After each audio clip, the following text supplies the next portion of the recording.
Assalamualaikum and salam sejahtera. Welcome back to my YouTube channel. So I am Miss Nisa.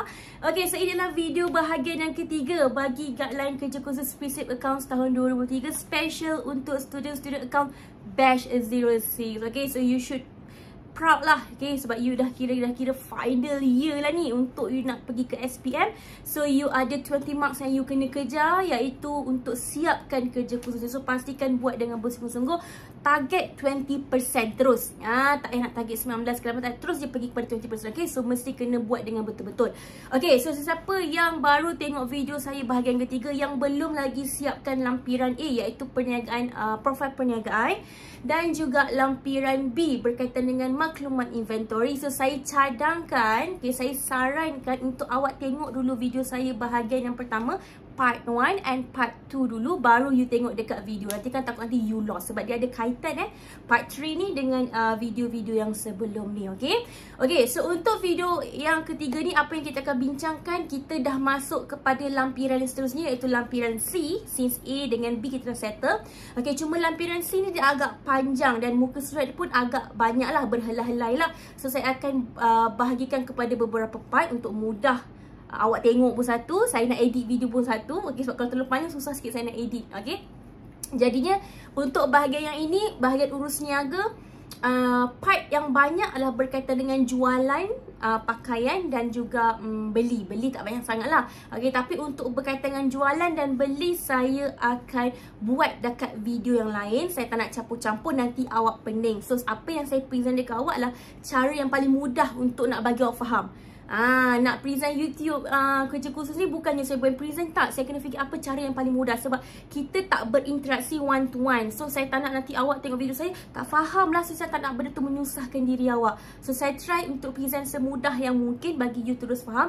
But if let's say ada apa-apa yang you kurang faham, yelah, you tak boleh jumpa I tak boleh jumpa you, tak boleh tanya I tak boleh tanya you, macam tu kan. Okay, so I cadangkan you boleh bertanya dekat bahagian ruang komen. Nanti saya akan dalam masa yang ada masa, saya akan selalu tengok komen-komen dan saya akan reply as soon as possible untuk benda-benda yang you kurang faham. Okay, so sebelum saya pergi pada lampiran C, as usual saya nak promote sikit, saya nak iklan sikit. Okay, kepada sesiapa student-student yang sedang mencari extra revision, mencari extra class, saya Miss Nisa ada buat extra class for my student. Okay, bagi 3 subjek. Kita ada subjek accounts, maths dan juga maths. Alright, so saya buat untuk form 4 and juga form 5 student. So untuk yang mana form 5 student yang mungkin yang syllabus form 4 dulu tak ingat dah, lupa dah, nak buat revision balik, rasa masa form 4 lu macam tak tahulah apa yang saya belajar, saya macam belajar main-main, contoh kan. So you digalakkan, macam nyanyi pula kan, digalakkan untuk join saya punya private online class. Kenapa private? Sebab bilangan pelajar tak ramai dalam kelas. Okay, dan macam mana environment kelas saya, macam mana awak tengok sekarang ni, saya dekat depan TV, so mengajar macam ni, berdepan dengan awak lah. Okay, so harga pun sangat affordable, sangat berbaloi, sangat berpatutan. Hanya RM38 sebulan sahaja. Setiap satu kelas 1 jam 15 minit dan ada 4 kali kelas untuk sebulan. Dan yang paling best adalah so far, siapa yang timing ni, ini timing memang dah stick tak berubah.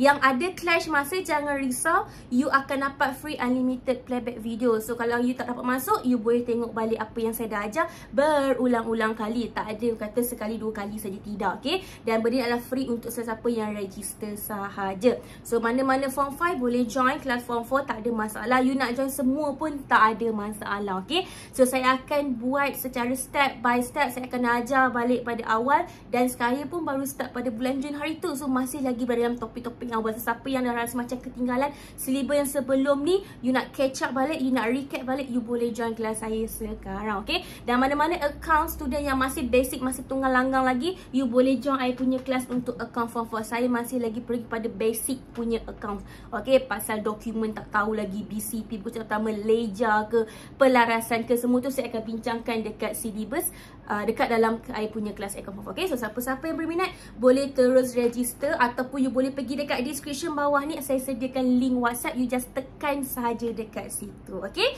alright, so itu saja untuk berkaitan dengan saya punya kelas, private class. Okay, so back to our business. Hari ni kita akan pergi kepada lampiran C, iaitu semua yang berkaitan dengan urus niaga tapi selain daripada jualan dan belian. So, sekejap lagi awak akan nampak berkaitan dengan jualan dan belian yang saya akan skip.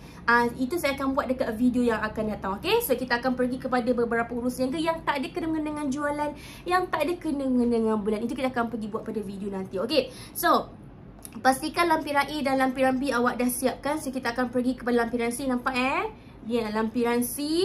Okey, lampiran C muka surat dia agak banyak. Start daripada muka surat 6 sehingga muka surat 30. Kan cakap banyak. So lampiran sini you akan tengok ada banyak video part lah nanti, okey. Tapi untuk yang bahagian yang ketiga ni, part ketiga video saya ni mungkin tak terlalu banyak lah sebab saya tak buat berkaitan dengan jualan dan juga belian, okey. So kita pergi kepada muka surat 6 dulu. Pastikan you all dah ada kertas kerja khusus untuk mudahkan you all. Okey. Bersama-sama dengan saya lah, bersama dengan awak tengok video saya sambil tu awak buat tau. Jangan tengok je nanti lupa. Satu lagi buang masa kan. So ada kertas, tulis, sambil tu tengok. Rasa macam nak tulis kejap, stop dulu video. Macam tu, si ajar lah gitu, okay? Okay, so if you are ready, so let's go everyone. Bismillahirrahmanirrahim. Semoga apa yang I terangkan ni semuanya mudah untuk you buat, okay? Kerja khusus ini, okay? Okay, so kita pergi kepada tarikh Julai 1, 2023 pada urus niaga yang pertama. Bila I cakap urus niaga ni, kira urus niaga lah ni. Urus niaga pertama, kedua, ketiga, keempat, kelima. Ini urus niaga, okay? Dan tepi ni adalah tarikh dia. Dan sini saya akan terus ajar you berkaitan dengan dokumen. So, siapa-siapa yang lupa berkaitan dengan dokumen, cuba tengok balik you punya textbook. Dokumen dekat syllabus form 4 bab yang ketiga. Okay, tapi sampai-sampai tu saya recap sikit lah dekat bahan kerja khusus ni, okay? Okay, so kita pergi pada Julai 123. Apa yang dia kata kat sini? Memasukkan tunai dalam bank RM120,000 sebagai modal perniagaan. Modal perkongsi rujuk balik profil perniagaan. So, yang ini dia nak bagi tahu dekat you kan dia ada 120,000 kan. Yang 120,000 yang kita ada masukkan hari tu. Yang perkongsi-perkongsi tu laburkan sebanyak 120,000 untuk 2 orang. Okay, tengoklah you letak berapa. So, ini sebagai contoh saja. So, you boleh buat any numbers. Tapi syarat dia bila you total up, pastikan you dapat 120,000 balik. Okay, so bila you as a pemilik, okay, bawa masuk ataupun perkongsian, untuk perkongsian bawa masuk duit ke dalam perniagaan, maka dokumen yang kita akan letak adalah dokumen memo. Sebab apa? Itu adalah sebagai modal. Dan kalau contohlah kan you rasa macam, Miss, habis tu kalau semua kita masuk dekat dalam masuk semua kat dalam duit dalam bank, macam mana kita nak buat bayaran-bayaran semua? Jangan risau. Kebanyakannya urus niaga sekejap lagi. Kebanyakannya bayaran yang kita buat, contoh bayar gaji ke, bayar tu ke, bayar ni ke, apa-apa semua kita akan bayar melalui bank. Macam bank transfer ke, kita bayar pakai cek ke. So don't worry. Tapi yang kita tahu sekarang ni, kita masukkan, okay, tunai ni, tunai ni kita masukkan semuanya ke dalam bank. So you kena assume semua duit dalam bank sekarang ni, dalam bank kita ada sebanyak 120,000. So nanti yang ni kita akan masukkan. Okay, alright. Okay, settle lah. So nanti you kena ingat lah, you buat berapa. Macam I, perkongsi 1, perkongsi 2, I buat dua-dua nilai yang sama. Kalau you tulis, boleh tulis, you tulis dekat sini. So kita akan ingat balik lah. Okay, okay, selesai untuk ini, settle. Ini untuk dokumen dia, memo lah. Okay, okay, seterusnya nombor 1, bukan nombor 1, urus niaga yang kedua. Urus niaga yang kedua tapi pada 1 hari bulan, yang mana dia kata kat sini membayar yuran guaman sebanyak 1,500 menggunakan cek. Yelah, sebab dia kan ambil bisnes. So bila dia nak ambil alih bisnes tu, mesti dia kena ada black and white ke apa, dia kena bayar yuran ke dan sebagainya lah. Okay, so ini dia. Dan dia kata apa? Dia bayar menggunakan cek. So bila menggunakan cek kita bagi ke orang. So, kita dah tak ada cek tu, betul tak? Cek kita dah bagi dekat peguam lah, so kita bayar yuran, betul? So, bila kita dah bagi, apakah dokumen yang akan tinggal dekat tangan kita? Kan you ada cek, betul tak? Bila you ada cek, okay, ini cek you kan? This one is a check, right? Okay, so bila you koyak, ini you bagi dekat orang. So, simpanan you cuma yang ini saja, sebab ini you dah koyak. You dah koyak ada. Maka you akan simpan yang part yang ni. Yang ini kita panggil sebagai keratan cek. So kat sini you nak tulis dokumen sebagai keratan cek pun boleh. Okay, ataupun you nak tulis sebagai resit rasmi pun boleh, tak ada masalah. Resit rasmi means that yang peguam, yang firma peguam tu dia bagi awak resit lah, menandakan awak dah bayar yuran. Okay, letak salah satu tak ada masalah. You tak, Miss, kalau I buat resit tak boleh ke, Miss? Boleh, ikutlah awak nak buat mana. Okay, dua-dua ni pun betul, no problem. Alright, okay, settle untuk yang ni. So nanti kita kena ingat, tolong highlightkan, nanti kita nak kena catat yuran guaman. Nanti kita akan masukkan yang ini sebagai belanja nanti. Okay, dan dia bayar pakai apa? Pakai cek. So highlightkan, I suka you guys tolong highlight. Okay, so cek, nanti yang ini you akan masukkan dia ke dalam bank. Macam ni pula tadi, sorry lupa nak highlight, yang ini adalah modal. Modalnya adalah sebahagian daripada equity pemilik. Okay, dan dia masuk ke dalam mana? Dia masuk ke dalam bank. So I highlightkan dia bank. So bank ni sebagai aset. Okay, yang I highlight ni semuanya adalah keywords yang mana kita akan masukkan ke dalam ledger nanti.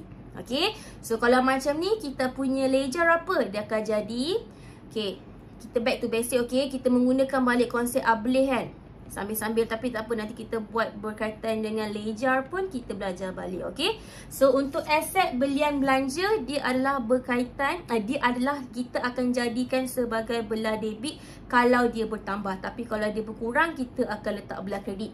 Okay, contoh duit masuk dalam bank, bank is asset, so asset bertambah, debit lah. Okay, kita bayar menggunakan duit dalam bank. So bila kita bayar guna dalam bank, duit akan jadi sikit. Bila duit jadi sikit, maka aset jadi berkurang, maka bank akan jadi kredit. Itu maksudnya penambahan ataupun pengurangan. Okay, tapi untuk part yang di sini, kalau dia bertambah kita akan letak on the credit side, tapi kalau dia berkurang kita akan letak on the debit side. So kita akan berbalik kepada yang ni. Okay, so macam ni dia kata apa? Modal masuk ke dalam bank. So jadinya modal is equity pemilik. Equity pemilik adalah berada pada belah kredit. Equity pemilik, EP ni kan kredit, maka kita akan kreditkan equity pemilik nanti, iaitu modal, sebab modal adalah equity pemilik, dan kita akan debitkan bank. Tapi yang ini later on I buat dengan you. Kenapa? Sebab untuk perkongsian dia ada sedikit kelainan. Okay, so nanti kita akan buat kemudian lah. Okay, dan nombor 2 ni adalah berkaitan dengan belanja dan juga bank. So bila ada belanja, belanja is a debit side. So yuran guaman kita akan letak dia belah debit. Sebab apa? Sebab belanja. Dan bank kita akan letak belah kredit sebab kita bayar yuran pakai duit dalam bank. So duit dalam bank jadi sedikit. Bila duit dalam bank jadi sedikit, bank is asset. Bila sedikit jadi apa? Jadi kredit. Maka nanti kita akan kreditkan bank. Okay, benda ni semua kita akan guna pakai bila kita nak buat ledger nanti. Okay, okay, settle untuk Julai 1. Kita pergi pada yang seterusnya. Kita ada, dia kata kat sini, membayar aset yang diambil alih daripada perniagaan asal seperti berikut menggunakan perbankan dalam talian. Okay, so awak highlightkan perkataan perbankan atas talian. Kan kita ambil alih, ingat lagi tak? Kita punya cerita hari tu, kan kita ambil alih perniagaan orang. So kita kena bayar dia lah. Dan dia memang dah tetapkan lengkapan kita kena bayar ke orang tu 48,000. Tapi inventory kita kena kira. Yang ini you akan ambil daripada mana? Yang ini you akan ambil daripada this one. Ini adalah inventory, lampi-rambi yang kita buat dekat video I yang part B tu. Kalau siapa tak tengok, pergi tengok balik. Yang mana inilah inventory yang tinggal kat kedai dia hari tu kita beli. Kita ambil alih sebab kita nak sambung jual lah. Okay, so I dah kira hari tu untuk produk pertama 3,200, produk kedua 3,200. So inilah nilai dia, you akan tambahkan dia. So bila dia kata perlu dikira, so dekat sini adalah nilai dia, you tambahkan dia. So you akan masukkan lah.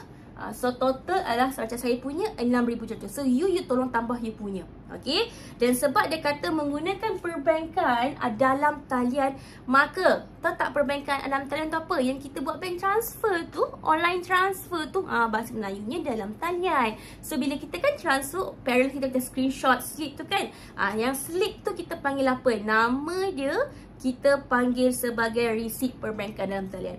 Bagus tau bila you buat kerja khusus ni, sebab you dah belajar benda ni lama. Pasal dokumen tak mestilah, biasalah kita manusia gang, kita bukan robot, mesti ada lupa-lupa. So bila kita buat kerja khusus, secara tak langsung kita macam recall balik. Faham tak? So ada sebab. Okay, sebab tu I cakap ke selalu student I macam mengeluh, Miss, aduh kena buat kerja khusus ke Miss? Susah tak Miss? Cakap jangan mengeluh. Ada sebab kenapa you buat kerja kursus. Kalau you tak buat kerja kursus, mungkin bila masa you nak recap, bila masa you nak study balik form 4 punya. Tapi sebab you buat kerja kursus, secara tak langsung you pergi study balik form 4 punya.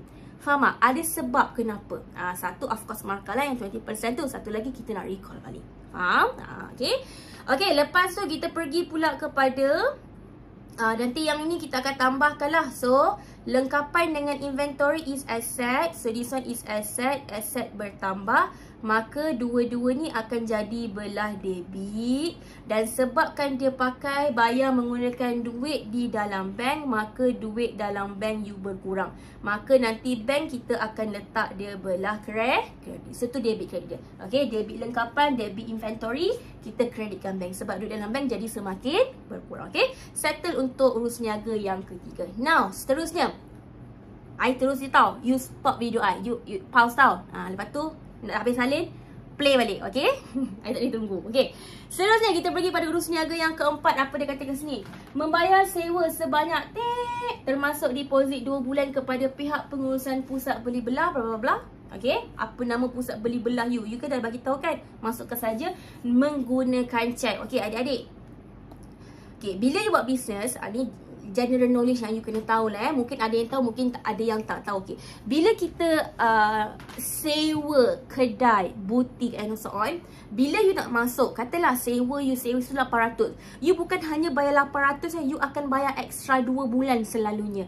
Kenapa? Yelah, kalau tiba-tiba penyewa tu lari ke, tak kekesian owner tu, so dia akan minta deposit sebagai dia punya jaminan. Kalau tiba rumah tu rosak ke, kena baiki ke, so at least ada duit yang orang yang menyewa tu dia pegang. Dia akan guna duit tu. Faham? Tapi kalau kata rumah tu okey, cantik, bayar pun cantik, so nanti owner kedai tu dia akan pulang balik lah kepada penyewa. Faham tak? So itu memang general knowledge yang you kena tahu, kena bayar deposit. Okay? So untuk shopping mall selalunya jaranglah ratus-ratus adik. Selalunya shopping mall ni mahal dia punya sewa. Selalunya yang saya tahu paling murah pula. Okay? Kalau 1000 tu saya tak dapat lah sekarang. Kecuali kalau kedai tu kecil sangat. Okay. Kadang I tengok yang dekat Dana Kota tu pun kata sampai beribu-ribu. Kadang mahal kot kan. So kita letaklah yang logik. Okay.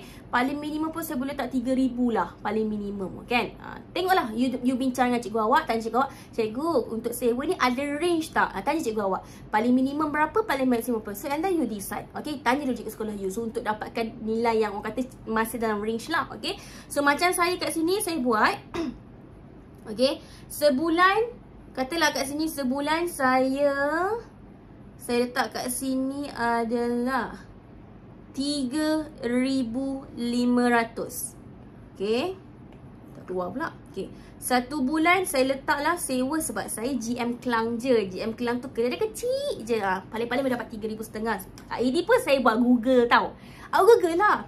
Raja-raja Google. Awak buat dekat mana? KLCC. Apa yang Google? Sewa kalau satu kedai kat situ berapa? Google lah. Biarlah logik. Kita macam anggap buat kerja kursus ni macam betul-betul kita punya bisnes. Faham? Okay. Macam saya contoh GM Kelang tu, saya nampak 2,800 saya up sikit lah kan. 3,500.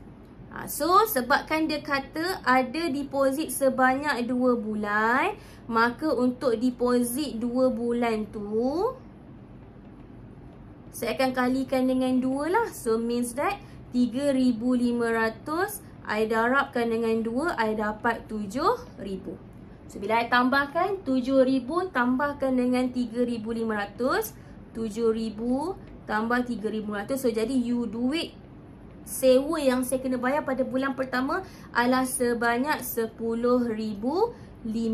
So itu nilai yang saya perlu bayar kepada penyewa termasuk dengan deposit. Okay. So nanti deposit ni akan jadi apa tahu you guys? Siapa ingat? Ingat tak yang kita bayar something tapi extra? Ingat lagi tak? Ingat kan? So ini nanti dia akan jadi sebagai salah satu kita punya belanja prabayar. Itu dia awal-awal lah, nanti kata awak terlupa. Okay? Sebab kan kalau you tengok balik dekat soalan you, nanti ada beberapa urus niaga dia minta awak wujudkan wujudkan beberapa pelarasan. Macam ni kan, nampak tak? Mana dia? Ni. Okay. Ada satu item belanja prabayar, ada satu item kesilapan ketinggalan, ada 2 item belanja belum bayar. So daripada awal you dah target dah kat mana, prabayar I nak buat yang mana, kesilapan I nak buat yang mana, dah boleh target daripada sekarang. Okay, so in this one is a part of lah. So ini adalah salah satu belanja prabayar yang kita boleh masukkan nanti. Okay, dan pastikan you masukkan nama pusat beli belah you. Macam I, pusat beli belah I nama dia GM Kelang. So I masuklah kat sini nama dia GM Kelang. Tengoklah you punya nama shopping mall apa, letak kat sini. Okay, so bila kita bayar, dan kita bayar menggunakan apa adik-adik? Tolong highlight perkataan check, tolong highlight perkataan sewa. So nanti kita alert kita ada sewa dan kita ada check. Okay, so apakah dokumen yang kita akan masukkan kat sini? Dokumen sebabkan check kita akan letak keratan check, ataupun owner GM Mall tu nanti dia bagi awak receipt. Dan sebab awak sebagai pembeli, maka receipt yang dia akan bagi dekat awak adalah receipt rasmi asal.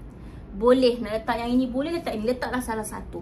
Okay, so ini dokumen. Alright, so settle untuk urus niaga yang keempat. Okay, seterusnya kita pergi pula kepada urus niaga yang kelima. Okay, apa yang dia kata pasal urus niaga kelima? Okay, yang ini dia dah bagi tahu dekat soalan kan. Ingat lagi tak yang pasal kita asal pekongsi yang pertama, pekongsi A bagi pinjam duit dekat perniagaan ni untuk nak buat pengubahsuaian sebanyak RM15,000. So this one, kita nak masukkan dalam urus niaga kita. Okay, menerima pinjaman daripada pekongsi A, tolong masukkan nama you punya nama siapa you letak tu kan. Masukkanlah nama you. Okay, macam I, Nelofa, contoh I masuklah kat sini kan. Okay, untuk menjelaskan bayaran berjumlah RM15,000. Okey, tolong highlightkan kita ada bercakap pasal pinjaman dan dia ada cerita berkaitan dengan pembelian lengkapan baru, termasuk sekali dengan renovation lah. Okey, menjelaskan bayaran. Okey, untuk menjelaskan bayaran berjumlah. Okey, and kat sini maksudnya kan kita ada bawa masuk duit 120,000 dalam bank kan. Kita tak guna duit ni tidak. Cakap Miss, apa itu duit dalam bank kita berkurang ke? Tidak. Awak bagi RM15,000 tu, RM15,000 tu adalah duit awak. Awak bagi kepada bisnes untuk, bukan bagi dalam bisnes, tapi RM15,000 tu you terus pergi bayar untuk lengkapan baru tu. So ibaratnya daripada pinjaman ni, kita terus pergi bayar untuk lengkapan baru. Jadinya lengkapan baru ni akan jadi, dia adalah aset, betul? Bila aset, lengkapan makin bertambah, kita letak belah debit. Dan pinjaman is a liability, betul? Dan bila perniagaan membuat pinjaman, maka liability dalam perniagaan akan bertambah. Bila liability bertambah, nanti ini akan jadi belah kredit. So kita debitkan lengkapan, kita kreditkan pinjaman pekongsi A. Okay, so apakah dokumen yang akan terlibat? Akan ada 2 dokumen.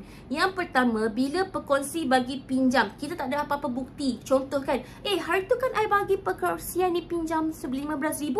Betul, pekongsi B cakap apa? Mana ada bukti. Sudah, dah bergaduh. So mesti kena ada dokumen. So dokumen yang untuk pinjaman tu I letak ke sini memo, sebab tak ada apa-apa dokumen kita boleh letakkan. So memo tu sebagai bukti yang mana menunjukkan pekongsi ini ada bagi pinjaman dekat perniagaan. Okay, manakala bila kita bayar benda ni, lengkapan kepada orang tu kan, so kita mesti ada bukti kan, bukti menunjukkan yang kita bayar lengkapan tu. Maka untuk yang kita bayar lengkapan tu, dokumen yang kita akan letak, kita letak situ sebagai receipt.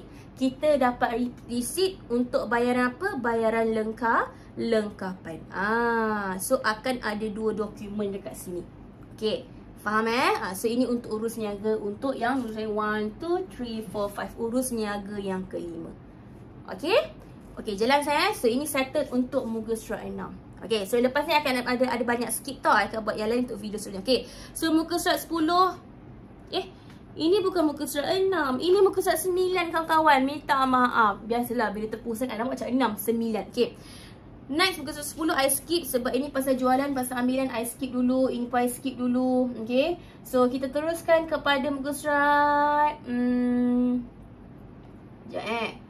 Sekejap bagi I cari ni jualan, tak mau. Okay, pergi kepada muka surat 19 everyone, page 19. Okay, muka surat 19 apa dia kata kat sini? Membayar insurans perniagaan 6 bulan secara perbankan dalam talian. Maksudnya apa? Kita pergi bayar in insurans. So you highlightkan perkataan insurans. Insurans perniagaan bukan insurans peribadi untuk 6 bulan. Dan kita bayar macam mana? Menggunakan perbankan dalam talian. Okay, so yang ini you dah boleh decide. Sebab dia kata 6 bulan, so please decide sebulan berapa insurans you nak tetapkan. Okay, tanya dekat cikgu awak berapa range yang you boleh taruh. Sebulan berapa? Okay, mungkin sebulan 100, sebulan 200, sebulan 250, sebulan 300. Okay, jangan terlalu mahal lah. Nanti kan belanja banyak sangat kan, takut you rugi kan. So you ambil lah nilai yang average. Okay, so macam kat sini contoh I taruh, I punya insurans sebulan I taruh adalah sebanyak, sudah ni itulah, kita dah buat warna putih, kita tahu kita tulis kat mana. Bukan saya tak nak tulis awak, tulisan saya ni cantik sangat, saya takut tak faham, sebab tu saya kena type. Okay, sebulan saya decide lah RM200. So bila 6 bulan 200 kali dengan 6 dapat 1200. Faham? So kat sini bermaksud saya bayar dekat sini untuk insurans total saya bayar adalah 1200 untuk 6 bulan. Alright, okay, so dekat sini apa kita nampak? Sekarang ni, you hanya buat account untuk sebulan, iaitu bulan Julai, betul? Tapi you dah bayar 6 bulan. So, you akan ada 5 bulan tu you dah bayar in advance. So yang 5 bulan in advance tu, itu kita akan jadikan sebagai prabayar. Bukan 4 bulan, minta maaf 5 bulan. Sebab total 6 bulan, you dah bayar 1 bulan untuk Julai. So balance tu akan jadi sebagai extra advance. So jadi insurans. So ini kita akan buat perasan later on, alright. So sebulan I letak 200, 6 bulan I darabkan dengan 6. So ini total dia. So total dah 1200. So kalau you buat sebulan 100, 100 darab 6. Kalau you buat 300, 300 darab 6. Okay, tapi kalau boleh ambil nilai lain lah. You buatlah 2500 ke, 250 ke, 270 ke. Buat nilai lain. Tapi buat lebih kurang macam I. Okay, supaya nilai kita tak sama. Okay, okay, so apa yang dokumen kita akan letak, sebab dia kata perbankan kalian, dia buat bank transfer awak. Sekarang kan mudah, dia pakai bank transfer. So apakah dokumen yang kita akan taruh adalah resit perbankan dalam talian sekali lagi. Okay, sebab bayar secara online. Alright, okay, settle untuk urus niaga yang ini. Okay, boleh So ini adalah muka surat 9. Okay, now kita move forward lagi. Kita pergi. Okay, now pergi pula dekat muka surat 22. Okay, 22 dia kata apa kat sini? Menjelaskan bayaran belanja pengiklanan kepada Best Picture Studio berjumlah RM10. Menggunakan perbankan dan talian. Tolong highlightkan you beli apa, you bayar apa ni? Pengiklanan. Macam mana you bayar? Macam mana? Dengan perbankan dalam talian. Guna duit dalam bank. Ini you buat apa? You buat iklan. So iklan ni belanja yang you all. Okay, so berapa? Ni tak adalah kata bayar advance ke apa, dia bayar untuk bulan Julai tu. So you boleh letak any number yang logik. Boleh tanya cikgu you berapakah nilai dia. Okay, macam saya letak 800. Sekarang marketing punya fee agak mahal so tengoklah, jangan letak RM1 pula. Ini bukan top up sehari, bukan Okay, so biarlah nilai yang logik. Okay, dan sebabkan perbankan dalam talian, sekali lagi, maka dokumen yang you akan taruhkan adalah dokumen resit perbankan dalam talian. Okay, so you akan pakai dokumen yang inilah. Okay, settle. Senang kan? Siapa kata susah? Tak susah, senang je. Okay, okay, settle on this part. Okay, now kita pergi lagi. Kita skip lagi, kita pergi lagi. Ni kita skip ni jualan, belian. Okay, kita pergi pula dekat muka surat 26. Bertarikh 25 hari bulan. Okay, muka surat 26 everyone. Okay, dia kata apa kat sini? Membayar sepenuhnya gaji pekerja. So yang ini tolong balik tengok profile. Siapa nama pekerja you? Masukkan, okay? So you ada 2 orang pekerja kan? Still remember you have a two worker. You ada 2 orang pekerja. Masukkan balik nama pekerja yang you dah letakkan sebelum ni. You letaklah nama dia. Okay, so masukkan. Ini nama pekerja saya. Pekerja saya international sikit. Okay, Korea bawa. Korea mari. Okay, so letak jawatan dia, pekerja ke, pekerja butik ke, suka hati awak. Okay, gaji you kena letak gaji sama yang you bagi tahu. And semua orang gaji kat sini memang sama, sebab memang dah tetapkan gaji pekerja setiap seorang adalah 1,500.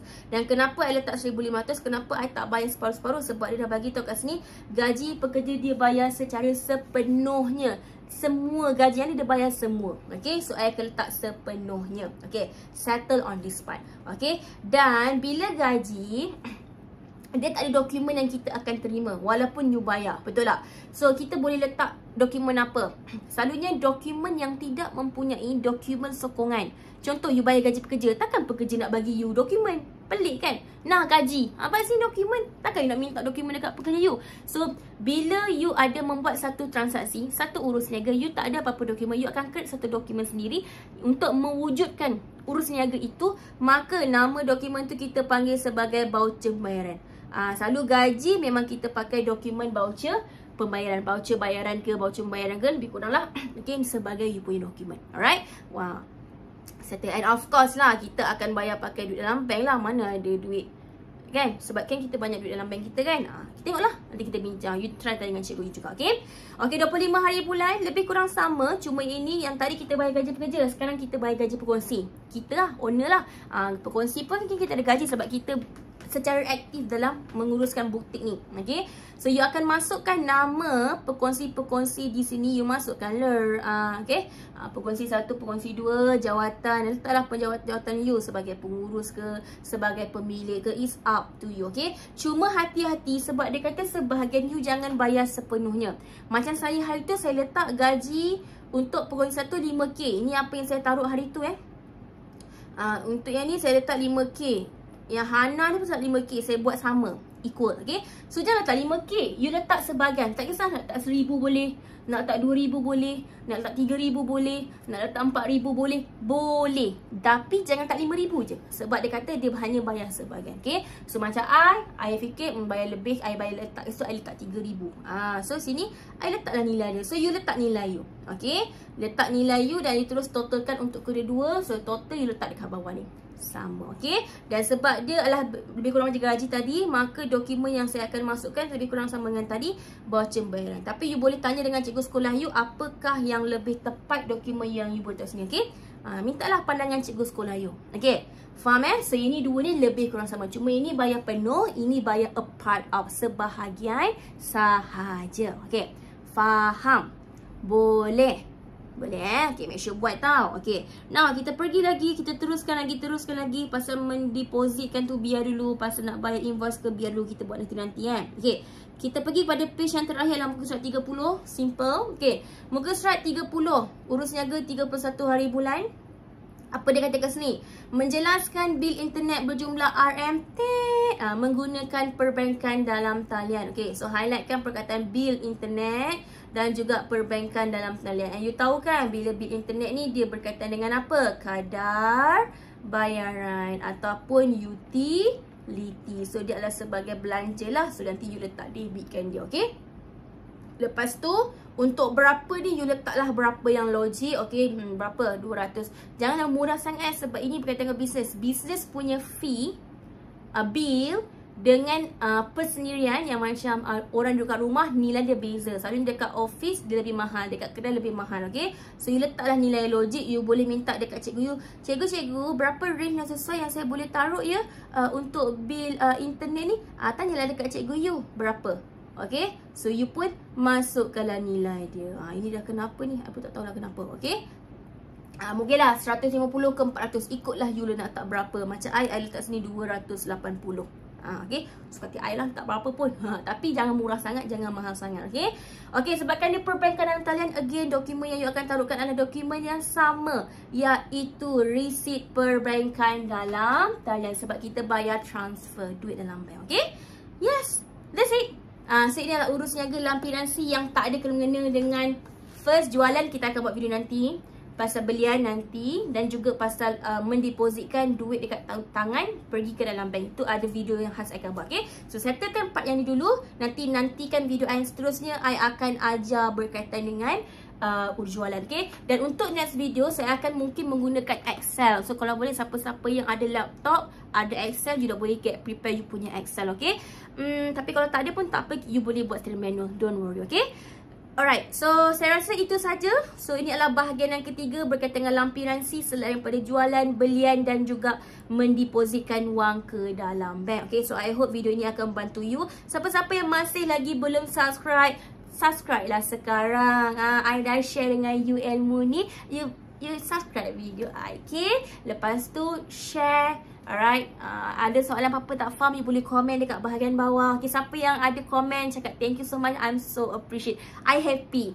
yelah, bila kita ada student yang macam seronok dengan video ni. So I pun lagi seronok. Okay, thank you so much for those siapa yang dah komen. Okay, dan jangan lupa untuk share link I punya YouTube dengan kawan-kawan awak yang lain, supaya kawan-kawan awak pun dapat menyiapkan kerja kursus ni dengan cepat. Okay, so saya rasa itu saja untuk video yang bahagian yang ketiga. Nantikan untuk video yang seterusnya berkaitan dengan lampiran C2. Okay, so kita jumpa lagi. Assalamualaikum. Selamat sejahtera everyone. Bye. Thank you. Thank you for watching. Jangan lupa untuk subscribe Miss punya YouTube channel, and then like, share and comment. Okay? Bye.